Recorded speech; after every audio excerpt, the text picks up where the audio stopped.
What's up, guys? Let's talk real quick. We got some stuff to cover here. Let me tell you, I got some bad news for you. And here it is. The bad news is we're going to eliminate this, at least for a little while. These are hard to manufacture and they take a lot of time and a lot of filament. It's not worth it. It's holding up the operation, so to speak. Anyone that wants to buy stuff from me, at least for a little while, you're going to have to figure out your own air filter. And it's not that hard because you guys are very smart. Anyway, that's the only bad news. We got a lot of good news. All right, so let me just show you. This is the original, not the original. This is what we call version 7. Version 7 was pretty much perfected for the 1100s and the 1200s. I don't have a 1200 example here to show you, but just picture this exact thing, only longer. All right, so we had a lot of good luck out of this one, man. It ran so good, and I had no issues with it, but I did have a couple of ideas and some people helped me out. A lot of guys out there, man, I appreciate your comments and when you contact me and talk about concerns and design changes that you'd like to see. I love reading that stuff, so let's keep it up. I really appreciate it. So anyway, what we got here is the carburetor and the version 7 intake manifold, which is just a hair shy of 4 inches tall, and that's from here, of course. It's not from the engine block, it's from there. Now, we went to this right here.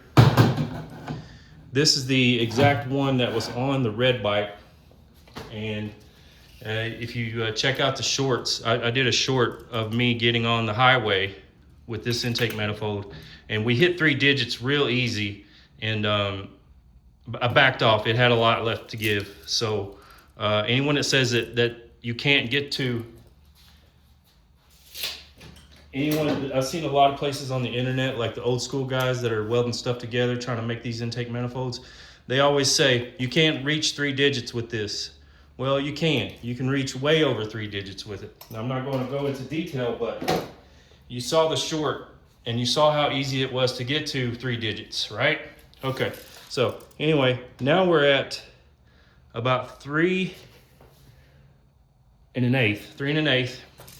So we've dropped that, let's call it 3/4 of an inch. And that has allowed us a lot of things. That small change has done a lot of things. Now, number one, the carburetor and the intake manifold is lower, so it's going to collect more heat from the engine. The lower I can get this, the more heat it's going to collect from the engine. But I don't think me or anyone else can get it any lower than it is, because we've already got the bolts going through the bottom. Now, that's another advantage. Installation. You can put the bolts in through the bottom, and you don't have to sit here and fumble with. Where did I put it? I just had it. You don't have to sit there and fumble with getting the little nuts in here, which can be a headache. I've seen people complain about it a little bit, trying to get these nuts started, but no longer have to worry about that. Ease of installation, not to mention strength, okay? I've often wondered, under extreme conditions, would someone be able to break this off? I don't know, possible. Anything's possible, but there's no longer a worry about that, because now we've got bolts pulling the whole thing together. All right, so we got ease of installation. We've got also, we can reach the adjustment screws without taking the shelter off now. The frame rail's not in the way. Also, we had a frame rail situation that was getting in the way of this just a little bit. So this is all good. And I'll tell you what, I don't have a dyno or anything, but this right here performs significantly better than this. How? I don't know. I'm not a physicist, but I would assume any shortening that you do of this length right here is going to help throttle response. Any shortening overall of the length of travel between here and here has got to be good. So we've shortened it quite a bit there, and I'm assuming that's part of what does it, because the diameters are the same, because I think we've got that perfected. That's why we're at version 7. That's why this is version 7 and not version 1, is because all of that was to tune these tubes to get good throttle response, good wide open throttle. And this one blew me away. It's so much better than the other one. The other one's great, but this one's just turned out to be better. I mean, maybe serendipity, I don't know, whatever you want to call it. Anyway, what else I got to tell you is now we have the prototype for 1200. Now look, it looks rough because this material is hard to deal with. It's very difficult to get to look good. See that?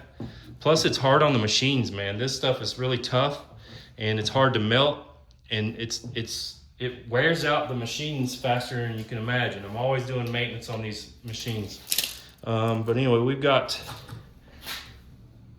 3 inches dead nuts right there. Okay, so what I got to do before I can start selling these, I got to try it out. I need to bolt it onto my 1200 and run it a couple hundred miles and make sure there's no interference issues, any kind of issues whatsoever before I start selling these.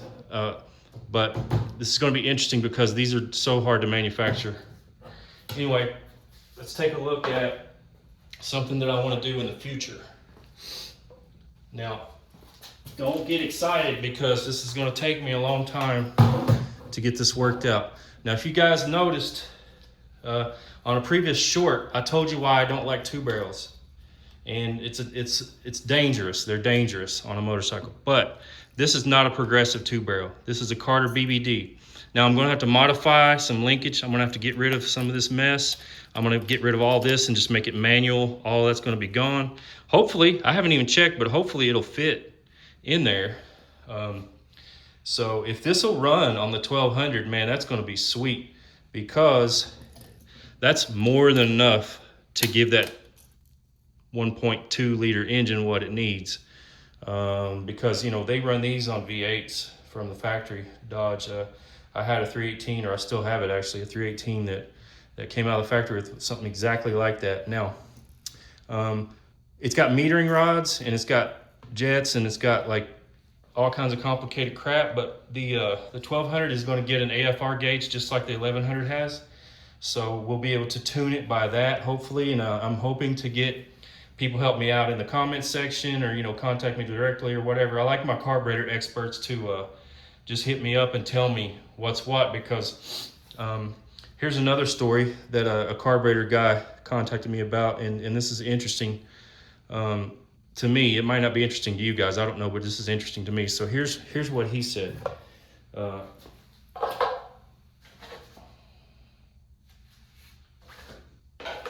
So let's go back to this. Now, so here's how I was doing them. This is the front of the bike. So we're headed that way, right? This man said, with the G-forces pulling the gasoline away from the jets, it could cause a sputtering problem or something under high acceleration. And I said, I've never had that happen before, so I'm not really worried about it. But I got interested because I'm a grown man and he mentioned the word G-forces. So I'm like, man, I got to investigate this. So what he suggested was flip it around like this. Problem is, we have to move. We flip it around like that. Now we have to move the center line of the carburetor this way, which is offsetting this port even more than that. See, that's offset pretty bad. Also, too, you'd have a cable issue because the radiator guard is right here, or whatever you call that shroud thing. It's really right here. So coming in at this angle with the cable and having it bend is an issue, which is the reason that I did it backwards in the first place, right? So anyway, this guy asked me to go ahead and make him one. So I made him one, and then I tried it on my bike, and trying to keep the linkage from hitting and trying to keep this from hitting the front firewall, if you want to call it that, was the problem. Now, his bike didn't have any firewall. He already took that out, but most people were going to want to drop in replacements. So I'll be honest with you, I've abandoned that altogether because it's just too difficult to get that cable routed. Number two, I've never had a problem that he's talking about with the G-forces. That sounds real cool, G-forces, but I've never had a problem with it, so I'm not gonna worry about it right now. Just because it's so difficult to get it just right, and we're gonna keep going like this. But anyway, what else, guys, do I have to tell you? Oh, sorry, I ran this one for I ran that for about 400 miles, something like that, and I didn't notice any difference. It probably did atomize fuel a little bit better, and I did have it on there before I put the AFR gauge, so I might try it again with the AFR gauge and just see if it's more consistent. I would expect it to be a little bit more consistent, but honest to God, man, I mean, I live in the desert, and some of you guys might need this, but this is the exact same thing underneath this shroud, exactly the same. And where I live, I ride up in the mountains and stuff, and I ride in the conditions of maybe 40 degrees. It doesn't really get any lower than that, but I didn't see an occasion where this was really helping out. It's interesting and it kind of looks cool. I like the way it looks, but it adds so much weight and so much time that I can't sell these, man. I would have to sell that intake manifold for like $250 in order to get anything, in order to make it worth making these. If somebody needs something like this, if you live up north, fine, but most people can just get by with that right there. And it's simple, it's lightweight, it's cheap, and it's proven to work. It's got low end torque, it's got wide open throttle. Check out the videos, man, videos in the shorts. You'll see there's a lot of stuff where I'm playing around and playing music and stuff, but there's a lot of shorts and a lot of videos to where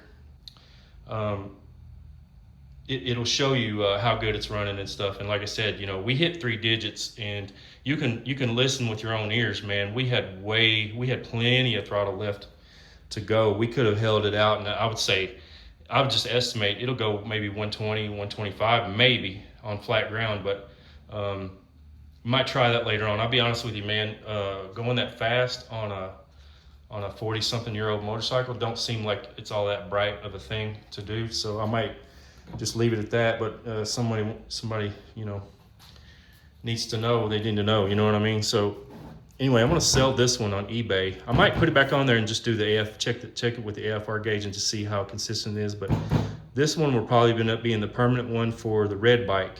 I did have plans to use that red bike for a lot more testing, a lot more guinea pig type stuff.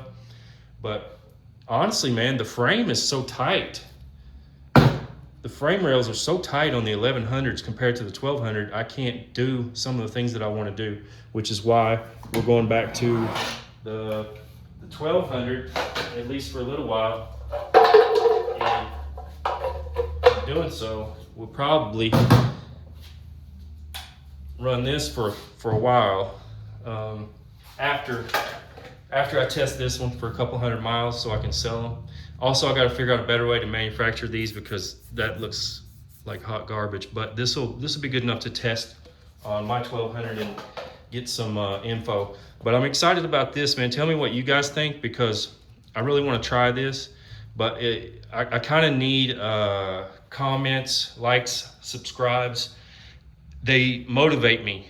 I don't plan on ever making any money on YouTube.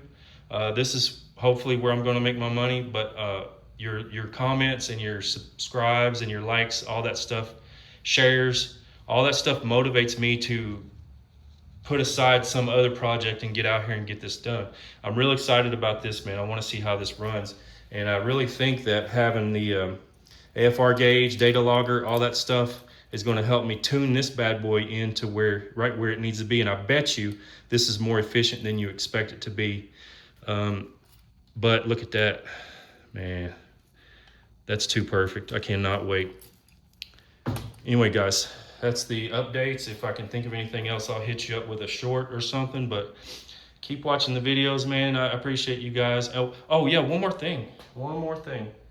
I got this, and I showed you this just a minute ago. Look, this one is old school. Okay, this is the one that the dude on Amazon copied my design. By the way, if you buy one of these, before you buy it, contact the seller, ask them what material they're using, and then Google that material before you buy anything.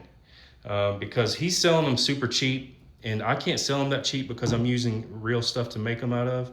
And not only did this guy rip off my eBay ad, he also ripped off a bunch of stuff that I said in my videos, and he put it right in his ad, which is like, I understand, I'm not naive enough to think that nobody's gonna rip this off, but that's pathetic, man. Come on.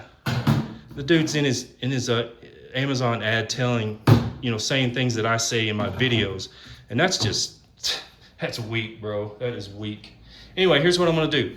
In one of my shorts, in the past 3 months, in one of my shorts, there's a little Easter egg, and no one has mentioned it yet. But if someone goes on this video or that video and tells me what the Easter egg was, I'll ship this to you for free. This is for an 1100. Okay, so you guys got work to do. Go find the Easter egg and come back here and hit me up. Don't forget to like, comment, subscribe, share with your Goldwing buddies, and also watch out for these right here will be on eBay within 24 hours. I've got 6 of these ready to go, and I'm about to post them on eBay, and it's at Gem Saloon, GEM_SALOON, Gem Saloon on eBay. I'll see if I can put a link in the bottom or in the comments. I don't know exactly how to do all that, but I'll get it figured out. But anyway, Gem Saloon, GEM_SALOON, and you'll know you're in the right place because I've got a few Goldwing parts from that gray 87. It went to live on a farm with a nice family. It's probably running around chasing butterflies right now. But anyway, there's a bunch of 87 parts on there, totally unrelated. But anyway, you'll know you're in the right place when you see those 87 parts. So guys, comment, man. Let me know, because I only about half know what I'm doing. Comment, let me know what's up, what's in your brain. Consider, I'll consider anything you guys say if it makes sense. Just hit me up and let me know what you're thinking. Otherwise, guys, look over at Gem Saloon on eBay.